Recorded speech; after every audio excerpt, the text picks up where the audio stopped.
네, 반갑습니다. 국어영역 강사 김민수입니다. 2024학년도 한빛고1 1학기 중간고사 분석 시작하도록 하겠습니다. 네, 제 학력과 양력이니까 봐주시면 되고요. 오늘 크게 이제 세 가지 정도 말씀을 좀 드릴 건데 1학기 중간고사 시험 구성 및 등급 컷에 대해 전체적으로 말씀을 조금 드리고, 그다음에 1학기 중간고사 주요 경향 및 특징점을 말씀을 좀 드릴 거고요. 기말고사 대비 추후 학습 전략에 대해 말씀드리도록 하겠습니다. 먼저 이제 시험 구성이랑 등급 컷을 조금 말씀을 드리면요. 영역은 이제 작년과 마찬가지로 문학이랑 문법이 좀 출제가 됐습니다. 그래서 학교에서 사용하신 교재는 이제 교과서, 그리고 작년이랑 좀 비슷한 학습지, 그리고 이제 모의고사 지문 정도인데, 제가 모의고사는 교재에 넣긴 했지만 실제로 학교에서 수업은 진행하지 않았습니다. 시험 범위 안에 들어가는 것들이었고요. 그래서 범위로는 문학이랑 문법이었는데, 현대시는 이제 교과서에서 한 작품과 그거와 엮어 읽는 작품, 학습지에 있는 거 두 개와, 그 다음에 이제 모의고사 한 작품, 그러니까 모의고사 현대시 한 세트 안에 두 지문이 있는데 그 중에 한 작품을 출제를 했고요. 고전시가 같은 경우는 교과서에 있는 한 단원 안에 있는 이제 본문에 있는 시조 3개의 학습 활동에 있는 것까지 하나, 그리고 이제 수행평가할 때 나눠졌던 시조 9작품, 그렇게 해서 작품 수가 조금 많긴 한데 또 시조다 보니까 그렇게 내용이 많진 않았거든요. 그래서 작품 개수는 좀 많은데 이제 하나하나가 길이가 좀 짧다 보니까 여기 개수 좀 많이 가져가셨고요. 그다음에 이제 문법은 의문의 변동이랑 마지막에 표준발음법 이제 조항 학습지까지 주셨는데, 실제 출제는 의문의 변동, 조항은 출제하시지 않았습니다. 그래서 요 정도인데요. 여기서 이제 조금 특징적인 건 한빛고가 작년부터 그런데 이제 모의고사 당해 연도에 보는 모의고사를 항상 시험에 하나씩 집어넣습니다. 아마 6월 보고 기말고사에 넣고 또 이제 9월 보고 중간에 넣고 할 것 같은데, 3월 모의고사를 보고 거기 있는 현대시를 하나 집어넣고, 근데 이제 특징적인 게 뭐냐면 요거를 작년에도 그렇고 학교에서 수업을 따로 해주시지 않습니다. 그래서 아이들한테도 해설지 보고 꼼꼼하게 보고 공부하면 돼 라고 이제 하고 출제를 하시는데, 아이들이 느끼기에 쉬운 경우도 있겠지만 또 혼자 공부하는 친구들 같은 경우는 이런 부분들이 조금 어려울 수 있었을 것 같고요. 다음에 이제 학습지 같은 경우도 요 수행평가로 9작품을 진행했는데 학교에서 단 한 작품도 수업을 해주시지 않았습니다. 애초에 수행평가를 진행할 때도 인터넷에서 찾아보고 해 라고 했고, 그거를 그냥 시험 범위에 전부 다 집어넣으셔서 출제를 했기 때문에 이런 부분들이 이제 혼자 공부하는 친구들 입장에서는 당연히 조금 불편하고 어렵지 않았을까 조금 생각이 듭니다. 시험지 구성은 총 24문항이었고요. 서술형은 없었고, 작년에 있었는데 이제 올해는 없어졌고요. 그다음에 문법이 9문항이었고 문학이 총 15문항 정도인데 그 중에 이제 2지문 정도가 외부 지문이 출제가 됐습니다. 그래서 작품 자체로 하나, 그다음에 이제 모의고사에서 긁어다 쓰신 문항이 하나 있는 것 같은데 그렇게 이제 2가지를 출제를 했고요. 요건 이제 등급 컷인데, 이제 등급 컷이 이제 선생님이 말씀하시는 것마다 좀 달라갖고 저희도 이제 실제로 성적표가 나오기 전까지는 조금 애매하게 이제 가지고 있었는데, 실제로 공지해 줬던 거랑 좀 다른 게, 처음 공지하실 때는 1등급 컷이 92, 2등급 컷이 88일 거다라고 예상을 하셨다고 하는데 애초에 시험지랑 문항 구성 자체가 이렇게 문항을 내버리는데 그렇게 등급이 나오기가 쉽지가 않았을 겁니다. 그래서 처음에 듣고 생각보다 위에 잘하는 친구들이 좀 많은가 보다라고 했는데, 실제로 이제 성적표 나온 걸 보면 이제 세문항까지가 이제 10등 중반대까지여서 1등급인 것 같고요. 그 다음에 이제 원내에도 84점 친구 성적표를 제가 보면 20등 정도가 됩니다. 그래서 2등급 초반대가 될 거고, 거기서 하나 더 틀려서 한 79점 정도 되면은 그 친구가 한 29등 정도 나오는 것 같고요. 그 다음에 이제 한 문항 더 틀려서 70점 중반 있죠. 70점, 75점, 74점 되면 그게 한 63등 정도가 됩니다. 2등급 조금 밀려난 등수죠. 그래서 2등급 컷이 한 요 정도 선이 아닐까. 5문항, 그 문항수로 치면은 3문항, 5문항 정도고 3등급이 한 요 정도 선일 것 같다라고 추정을 조금 하고 있다라고 생각해 주시면 됩니다. 전체적으로 보면 원래 한빛고가 이제 문학이 1학년 때나 1학기 때 문학이랑 문법이 출제가 됐을 때 등급 컷이 이제 그렇게 많이 떨어지는 경우는 아닌데, 요번에 이제 시험 등급 컷을 보면은 이제 아이들이 조금 많이 어려워했다라는 걸 느낄 수가 있고요. 그 이유가 이제 뒤에 말씀드릴 텐데 그런 거랑 조금 연결지어서 좀 쉽진 않은 시험이었다 생각해 주시면 될 것 같고, 그래서 주요한 1학기 중간고사 시험의 경향이랑 특징점을 좀 이어서 말씀을 드리겠습니다. 첫째는 이제 작년에는 문법이 조금 많이 까다로웠는데요. 올해 이제 문학을 조금 더 많이 까다롭게 출제를 하셨고요. 애초에 이거는 시험 전에 시험이 조금 어려울 거라는 건 예고는 하셨습니다. 그래서 학교 선생님 전원으로는 모의고사 3배 난이도 정도를 내겠다라고 말씀을 하셨다고 했는데, 그래서 아이들 입장에서 좀 많이 힘들었을 것 같습니다. 왜냐하면 이제 문학 자체가 조금 까다로웠는데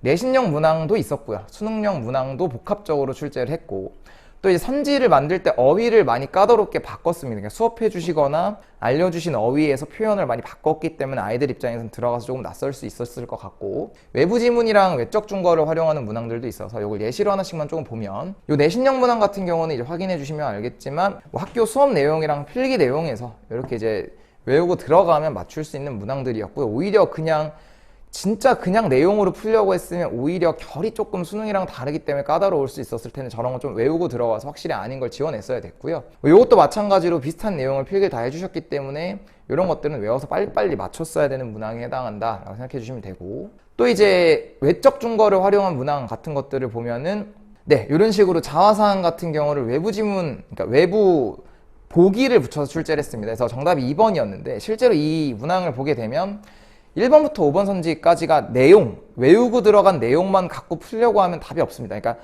전부 다 그럴싸하거든요. 그래서 이런 문항 같은 경우는 최근에 수능 문항 기조와 엄청 유사하다라고 보시면 됩니다. 최근 수능 문학도 선지만 보고 또는 지문 내용만 갖고 뭔가 판단을 하려고 하면 모두 적절한 것 같은데 보기 내용과 정합성을 따지면 불일치하는 경우가 조금 많거든요. 근데 그런 문항들도 최근 수능에서 6평이랑 9평이랑 정답률을 확인하면 뭐 41, 51, 낮은 뭐 34까지 떨어집니다. 근데 그런 것들을 봤을 때 이런 문항은 최근 기조에 좀 맞는 문항이고, 그래서 2번이 정답인 이유가 요거 이제 맞춰온 친구가 제가 전날에도 분명히 선지만 보고 답이 안 나오면 무조건 보기랑 안 맞는 거니까 보기를 다시 읽고 근거를 찾아라 라고 얘기를 했는데, 여기 보면 거울처럼 외면에 집중, 이게 선지만 보면 우물을 들여다보는 행위는 거울처럼 명확하게 자신을 보게, 근데 선지만 보면 뭐 우물은 나를 비춰주는 거니까 거울처럼 나를 보게 하는 거 괜찮지 않나?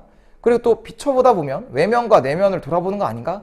라고 생각할 수 있는데, 그냥 보기에 왜 다른 게 우물이어야만 되고 다른 게 안 되냐? 란 이유를 써놓은 건데, 거울처럼 외면에 집중하면 안 되기 때문이기 때문에 뭐 거울처럼 이란 표현도 발문과 안 맞을 거고요. 외면과 더불어라는 표현도 그냥 보기랑 안 맞습니다. 근데 이제 이렇게 접근만 하면 생각보다 엄청 쉽게 답이 나오는데 아이들이 보기를 안 읽습니다. 시험장에서. 아무리 시험 전날 보기 읽고 근거 찾아서 풀어라 라고 해도 이게 익숙해지기 전까지는 관성상 여기만 계속 읽고 풀기 때문에 이제 기말을 대비하는 관점에서 이런 발상은 분명히 재활용이 될 거라고 생각을 합니다. 그래서 기말을 준비하는 관점에서 항상 문제를 풀 때도 단순히 느낌으로 선지를 지우는 게 아니라 이 선지의 정합성을 지문과 대응시키고 보기랑 대응시켜서 따져주는 그런 연습을 좀 해야 되지 않을까 생각이 좀 들고요. 또 이제 외부 지문도 출제가 됐습니다. 그래서 여기 뭐 민재꽃 시자체는 어렵진 않은데 지문에서 모의고사 지문이랑 이제 수업을 해주시지 않은 3월 모의고사 지문, 그 지문이랑 요거랑 이제 엮어서 이렇게 출제를 했고요. 그래서 저런 문항들도 이제 기본적인 시를 감상하거나 표현법에 대한 기본기가 없으면 좀 어려울 수 있다라고 생각이 들고, 또 이제 요 문항 같은 경우는 제 기억으로 맞다면 아마 22학년도 6월 전국연합평가 고2 지문에 있던 그 문항을 아마 긁어다 내신 걸 겁니다. 그래서 그 문항에서 또 고1 시험 보는 건데 고2에게 출제된 그 수필 지문이나 이런 것들을 긁어다 냈기 때문에 조금 어려울 수 있었을 것 같다. 그래서 평소에 이런 문항들은 아까 앞에서도 말씀드렸지만 단순함기로 해결되기에는 시험 문항 난이도가 좀 높고요. 이제 들어가는 것들 꼼꼼하게 외우고 평소, 그다음에 방학 기간 동안 모의고사를 계속 풀면서 애초에 조금 자연스럽게 처음 보는 지문들을 근거를 찾아서 풀고 사고하는 연습을 하는 게 좀 중요하다라고 생각해 주시면 될 것 같습니다. 그다음에 또 이게 작년에도 그랬는데요. 어휘를 조금 까다롭게 써서 오답 발문을 내십니다. 그래서 여기서도 정답이 2번이었는데 이제 모든 아이들이 뭐 성찰 이렇게 외우고 들어갔을 텐데 선지에서 화자에 대응하는 존재를 대상으로 현실에 대한 화자의 자각을 드러내고 있다 해서 그 말을 좀 어렵게 풀어 쓰셨거든요. 그래서 이런 식으로 이제 어휘가 조금 어려워졌기 때문에 기본적인 어휘가 좀 약하다면 좀 잘 외우고 들어가서도 막상 자기가 외운 말이랑 선지에 있는 말이 같은 말인 줄 몰라서 틀리는 경우가 좀 생길 수 있으니 그 기본적인 문학에서 사용되는 어휘라던가, 또 이제 아이들 보면 일단 대응이란 말 잘 모릅니다. 그래서 대응하면 대조 대비 이렇게 생각을 하거든요. 그래서 그런 것들이 작년에도 오답으로 냈었던 발상이기 때문에 그런 것들에 대한 어휘적인 학습도 좀 필요하다는 걸 기억을 해주셔야 될 것 같습니다. 그다음에 합답 같은 경우도 네, 이렇게 출제를 하셨는데 네, 요 작품 같은 경우도 아까 말씀드린 수행평가용 지문에 있었고요. 학교에서는 수업을 안 했습니다. 그래서 학교에서 간단하게 써주신 개념어 하나 갖고 보기 문항 이렇게 빼갖고 출제를 했는데, 여기 보면 사설시조는 해학성을 갖는다라고 써 있는데 다에 해당하는 사설시조는 해학성이 없는 또는 위치가 안 맞는 작품이었기 때문에 디귿이 안 들어간다. 아마 틀렸다면 디귿을 넣어서 뭐 기니디를 골라서 틀리지 않았을까라고 생각을 하는데요. 그래서 이제 결론은 작년까지는 그래도 학교에서 수업을 안 하고 출제를 하시면 그냥 무난하게 출제를 했는데 수업을 안 하시고 내는데 이렇게 이제 까다롭게 냈기 때문에 시험 범위에서 학교에서 다뤄주지 않은 작품들에 대해서도 학교 선생님 말씀에 따르면 자기가 이제 공부를 하셔야 되는 거니까 뭐 인터넷이든 뭐 학원을 다니고 있다면 그 도움을 받든 해서 그런 문항들에 대한 꼼꼼한 조금 대비가 필요하지 않을까 생각이 조금 듭니다. 네, 특징 두 번째는 요번에는 문법을 조금 쉽게 출제했습니다. 근데 제가 여기 중간고사의 특징이라고 써놓긴 했는데 작년 또는 이제 2학년을 생각하면 전통적으로 한빛은 문법을 조금 어렵게 내는 학교입니다. 그래서 일단 이번은 쉬었던 이유가 일단 시기상으로도 학교에서 진도를 엄청 빠듯하게 나갔거든요. 수행하고 뭐하고 하느라. 해서 좀 쉬운 용례들 위주로 냈고요. 또 이제 학습지에 써있는 말 그대로 긁어서 정답으로 출제한 문항들도 있었기 때문에 어느 정도 조금 선행이 되어 있었다면 의무운동 파트가 범위가 그렇게 많지도 않고 어렵지 않았기 때문에 그냥 무난무난했을 것 같고요. 조금 다만 특징적인 건 뭔가 이제 활용해서 풀어야 되는 그런 문항들도 있었지만 학습지에 써있는 개념, 그런 개념이 또 일반 시중교재랑은 조금 더 표현의 차이가 조금 있습니다. 근데 그걸 그냥 그대로 잘라서 출제한 선지가 있기 때문에 일단 학습지에 써있는 어떤 문학 개념에 대한 암기도 좀 중요하다라고 기억을 해주셔야 될 것 같고, 또 기억을 하셔야 될 게 기말고사는 지금 일단 학교에서 범위가 나온 게 이제 한글 맞춤법만 들어간다고 하셨는데 사실상 이 작년에도 보면 단어의 품사 파트가 낑겨 있습니다. 그러니까 단원명이 한글 맞춤법이 아닌데 이제 낑겨서 내는 거죠. 그래서 단원 자체가 조금 지금 넓거든요. 단어의 품사, 그다음에 형성, 그 파트부터 해서 한글 맞춤법까지 이제 학습지가 다 나왔기 때문에 근데 어디까지 잘라서 들어갈지는 확정이 안 났고 일단 학습지는 다 주셨고 만약에 그게 다 들어간다면 꽤 많은 범위거든요. 그래서 기말은 문법이 조금 어려울 수 있다라는 걸 기억을 해주셔야 될 것 같습니다. 그래서 문항 자체만 보면요, 뭐 이런 식으로 요 문항이 이제 5번인데 그냥 이게 여기부터 이게 적절한 선지인데 여기까지 한 글자도 안 틀리게 학습지에 똑같은 말이 써 있습니다. 국어의 정의가 써 있기 때문에 당연히 그럼 누가 이걸 제일 쉽게 맞추나라고 생각을 해보면 학습지를 잘 외운 친구가 제일 쉽게 맞추겠죠. 그게 제일 쉬운 방법인데 굳이 뭐 어렵게 뭔가 국어의 말 따로 배운다던가 뭐 학원에서 배운 개념으로 기억한다는 그게 의미가 없다는 얘기입니다. 학교 학습지에서 알려주신 걸 그대로 냅니다. 그래서 일단 그런 것들을 대비해서 일단 외울 거 꼼꼼하게 외워주셔야 되고, 그 다음에 이제 이런 식으로 이런 문항, 형태소 같은 문항은 전통적으로 하나씩 계속 냈습니다. 그래서 작년에도 학교에서 지나가듯 형태소 설명해 놓고 형태소를 좀 진하게 묻는 문항이 있어서 작년에 개수세기 문항이었거든요. 그래서 올해도 조금 더 딥하게 개수세기까지 준비를 했는데 생각보다 그냥 요 어근이나 이런 접사 같은 것들도 이제 학습지에 있는 걸 그대로 내셨기 때문에 그렇게 어려운 문항은 아니지 않았을까. 근데 이런 식으로 특징적인 문항을 하나씩 출제하는 게 있어서 그 문항 유형별로 좀 풀이 발상을 정리할 필요는 있다. 기억해 주시면 될 것 같습니다. 마지막으로 1학기 기말고사 대비 추후 학습 전략에 대해 말씀을 드릴 건데요. 뭐 크게 두 가지입니다. 문학이랑 문법에 대해 얘기를 좀 할 건데, 문학 같은 경우는 이제 이게 2학년도 기조가 그런데 2학년이 이미 수능형 문항, 그러니까 수능 기조에 부합한다기보다는 이제 외부 지문과 외적 증거를 많이 활용하는 문항을 말하는 건데 그런 문항들을 많이 내고 있기 때문에요. 학교 필기에 대한 기본적인 암기는 당연한 거고 그걸 바탕으로 외부 지문이나 보기 활용형 문항에 대한 어떤 연습과 대비가 좀 필요하다라고 생각을 해주셔야 될 것 같고요. 그래서 원내에서도 기본적으로 복습 시트 나가고 있고요. 이런 식으로 학교 필기 내용 정리해서 주고 엮어읽기라 그래서 이제 유사한 작품이라던가 동일 작가라던가 이런 걸 학습을 하고는 있는데요. 당연히 현대시는 개수가 많기 때문에 맞출 확률이 적습니다. 그렇기 때문에 외부 지문을 학습하는 목적도 학원에서도 그 지문이 나올까봐 도 있지만 그것보다도 기본적으로 그냥 시를 읽고 어떤 기본적인 개념어라던가 출제될 수 있는 다양한 표현법이라던가 유사 지문 안에 내에서의 어떤 유사한 정서들을 조금 확인하기 위해서 조금 기본기를 기른 용도로 수업과 엮어서 계속 학습을 하고 있고요. 그다음에 이제 그 주간과제장이 나가는데 여기에도 기본적으로 두 파트가 들어갑니다. 그래서 외워서 맞춰야 될 문항들을 위해서 여기 복습 시트가 나간 거를 이제 복습할 수 있게 이런 식으로 채워보는 과제가 나가고요. 이거랑 별개로 이제 외적 증거가 달려있는 문항들을 저도 최대한 많이 구하고 만들어서 이제 주고는 있습니다. 그래서 이런 식으로 좀 복합적으로 앞에도 말씀드린 것처럼 이 두 개를 모두 대비할 수 있는 방향으로 조금 학습을 준비해야 된다는 걸 꼭 기억을 해주셔야 될 것 같습니다. 그리고 두 번째는 이제 문법입니다. 문법이 이제 기말 범위가 일단 지금 나온 학습지가 다 들어간다면 한글 맞춤법 조항이 다 들어갈 텐데 작년엔 두 번 쪼개서 내긴 했는데 아직은 이제 모르는 거니까 그래서 방대한 기말 범위가 예정되어 있고요. 그래서 좀 고난이도 출제가 가능하다는 거고 굳이 어렵게 안 내도 범위가 넓기 때문에 아이들이 어려워합니다. 그래서 기말은 중간보다는 문법이 조금 어렵지 않을까라고 생각을 하고, 항상 제가 겨울방학 영상 때도 말씀을 드렸지만 한빛이랑 동패를 생각을 하면 애초에 방학 기간 내에 교과서에서 다루지 않는 품사 파트까지는 선행이 되어 있어야 됩니다. 그래야 이제 내신 기간 때 뭔가 다시 하면서 복습도 좀 되고 문항 풀이 발상까지 정리를 할 수가 있는데, 그래서 기말 범위에 대한 개념이 일단 선행이 한 번쯤은 돼 있어야 되고 안 돼 있다면 지금 이제 5월 말쯤인데 5월 시간이 있었기 때문에 선행을 한 번을 했어야 됩니다. 그리고 이제 6월 넘어가면서부터는 유형별 풀이 발상을 정리하고 문제 풀이 위주로 좀 넘어가야 되기 때문에 그런 부분들이 조금 중요했다라는 거고, 원내에서도 이제 중간고사 끝나고 들어온 친구들이 꽤 됐습니다. 그래서 그 친구들이 또 겨울방학 기간 또는 이제 3월부터 들어온 친구들이 있었기 때문에 방학 다 끝나고 이제 들어와 버리면 문법이 선행이 안 된 채로 들어오는 경우가 많거든요. 그럼 이제 결국 그 친구들을 위해서 다시 뭔가 선행을 해야 되기 때문에 원내에서도 이런 식으로 제가 안내문을 보내드리고 5월 이제 딱 첫 주 끝나고 상담 끝나자마자 바로 다음 주부터 시작해서 그 주 일요일 이용해서 두 차시로 진행하면서 문법 특강을 선행을 다 했습니다. 그래서 그렇게 진행을 해서 아마 이번 주 정도 되면 이제 단어 파트에 대한 어떤 학습 전부 다 끝나고 한글 맞춤법으로 넘어가게 될 것 같고요. 그래서 그런 식으로 개념 선행이 한 번이 끝나야지 시험을 좀 대비하는 과정에서 좀 수월할 것 같고요. 그 다음에 이런 식으로 이제 진행이 됐다 봐주시면 되고, 또 이제 매주 올 때마다 복습 테스트 보고, 또 아이들을 잘 안 외웁니다. 아무리 외워라 해도 문법을 안 외웁니다. 그냥 이제 무책임하게 와서 앉아있는 경우가 많기 때문에 결국에는 이제 학원에서는 그런 걸 다 관리해서 안 되는 부분들을 시켜야 되기 때문에 매주 주간 테스트를 보고 있고, 또 이제 안 외우는 친구들 불러 상담하고, 너무 어렵니 뭐가 문제니 계속 얘기하고 동기부여하고 진행하고 있거든요. 그래서 그런 식으로 문법이라는 건 매주 진행되는 과정에 대해서 꼭 외워주고 확인하는 작업이 필요하고요. 그거에 대한 관리도 조금 붙어야 된다라는 걸 기억해 주시면 될 것 같습니다. 마지막으로 갈무리하며 한 말씀만 드리도록 하겠습니다.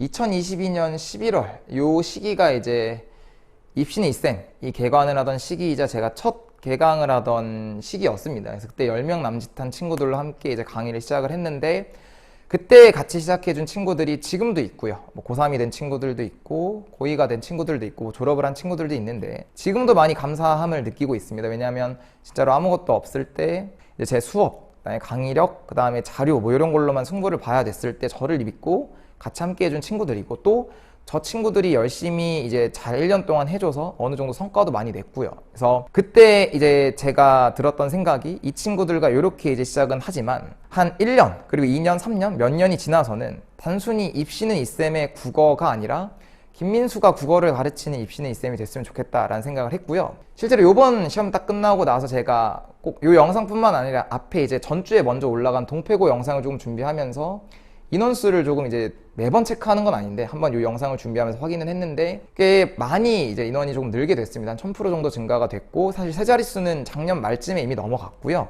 올해 이번에 중간고사 끝나고 저도 조금 놀랄 만큼 신규생이 좀 많이 들어와서 100 중반대를 조금 넘어서 후반대를 보면서 이제 가고 있는 시점이 됐고요. 요 생각을 조금 이 인원수를 보면서 제가 느낀 게, 그래도 작년에 1년 동안 좀 열심히 갈아 넣었는데 그게 이제 어느 정도 아이들도 그렇고 학부모님들도 조금 알아주시는구나, 참 감사하게 생각을 하고 감사한 마음으로 수업을 지금 진행하고 있고요.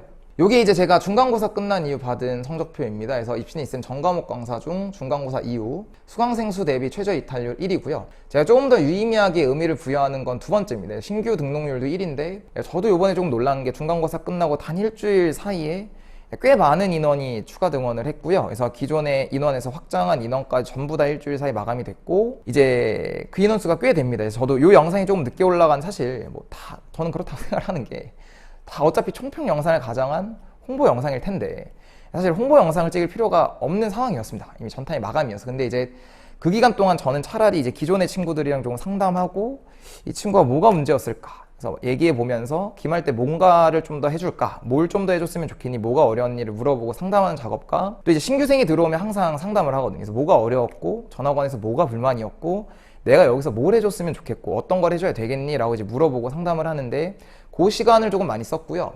그때 이제 제가 요게 조금 더 의미 부여를 많이 한다는 게, 단순히 이제 수강수가 많아서 그거보다는요, 요번에 상담을 하면서 이제 제일 많이 들었던 말이, 제가 항상 물어보는 게 어떻게 학원을 알게 됐니 를 이제 물어보거나 어떻게 오게 됐니를 물어보는데, 두 가지 이유가 제일 많았습니다. 첫째는 우리 반에 또는 제 친구 중에 누가 이 학원을 다니는데 그 친구가 선생님이 좋다고 해서요. 그 말이 저는 이제 기분이 제일 좋았고, 그거 좋다고 해서 그거 하나였고, 뭐 잘 가르친다고 해서요, 그거 이제 하나였고, 두 번째는 이제 학부모님들 상담 전화 드렸을 때 이제 어머님들께서 먼저 말씀을 해주시는 게, 누구누구 반, 어떤 반에 누구누구 다니죠, 그 어머니 학부모님 소개로 이제 다니게 됐습니다 라는 말씀들을 조금 많이 해주셔서, 그때마다 이제 아까도 말씀드린 거, 아까도 앞에 본 것처럼 작년에 1년을 좀 갈아 넣은 게 유의미했구나, 거꾸로 그런 점에서 제가 조금 더 고민을 하고 있는 게, 잘 나온 친구들도 있지만 조금 아쉽게 나온 친구들도 분명히 있기 때문에 어떻게 조금 더 그런 친구들을 올려서 그런 것들에 대해 제가 뭔가 보답할 수 있을까, 그런 걸 좀 고민하는 데 시간을 좀 많이 쓴 것 같고요. 그래서 제가 이제 말씀드리고 싶은 건, 압도적인 1등에는 다 이유가 있다라고 생각을 합니다. 이게 저는 이제 제가 첫째로 이제 학생 때 공부할 때 1등을, 중학교 때 이제 압도적인 1등 친구 하나 있었거든요. 그 친구를 바라보면서